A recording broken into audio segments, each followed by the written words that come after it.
मुथाणे, मांदारणे, कोपरे मांडवे या भागातील रस्ता गेले अनेक वर्ष खराब, नादुरुस्त व खड्डेमय होता। जुन्नरचे आमदार शरददादा सोनवणे यांनी राज्य सरकारकडून या रस्त्याच्या कामाला निधी उपलब्ध करून या रस्त्याचे काम सुरू करण्यात आले आहे। आपल्या भागातील रस्ता आमदार शरददादा सोनवणे यांच्यामुळे होतोय याचा आनंद स्थानिक नागरिकांना मोठ्या प्रमाणात होतोय। स्थानिक नागरिकांनी अगदी वाजत गाजत आमदार शरददादा सोनवणे यांचे स्वागत करून ह्या रस्त्याच्या कामाचे भूमिपूजन केले।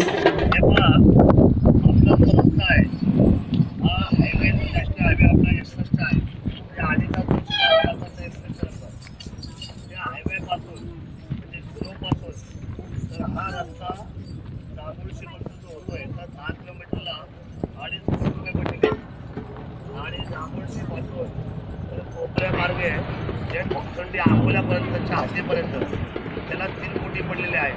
असा नॉन स्टॉप हा रस्ता या 2 महिन्यामध्ये 100% पूर्ण होतो आहे आणि 5.5 कोटी रुपये 23.5 किलोमीटर टाकणारा मी पहिलाच आमदार आहे हे मला आमच्या स्वप्न होती, तुमची इच्छा आकांक्षा होती, मागणी शक्ती सगळी पूर्ण केलेली आहे। म्हणजे एवढ्या मोठ्या रेकॉर्डले फंड आतापर्यंत कुठले आता आधी कसे व्हायचे 5 लाखाचा रस्ता आला, 8-10 किलोमीटर झाला, 1 किलोमीटर झाला, पण मात्र आता ही आमदारकी उंचीवर आली। तुमच्या सगळ्यांच्या आशीर्वादाने मी तालुक्याची आमदारकी महाराष्ट्राच्या उंचीवर गेली आणि मला निश्चितपणे आभार व्यक्त केले पाहिजे मुख्यमंत्री साहेबांचे। आपल्या एका शब्दावर त्यांनी रस्ते घेतले आणि आज मुख्यमंत्री साहेबांच्या विनंती केल्यानंतर त्यांनी आपली सगळी व्यथा जाणून घेतली। मागच्या वेळेस तुम्ही मला ते खरं खर्च भरून देत नव्हते, आज करत होते, तुम्हाला असं वाटलं माझ्या विश्वास नाही।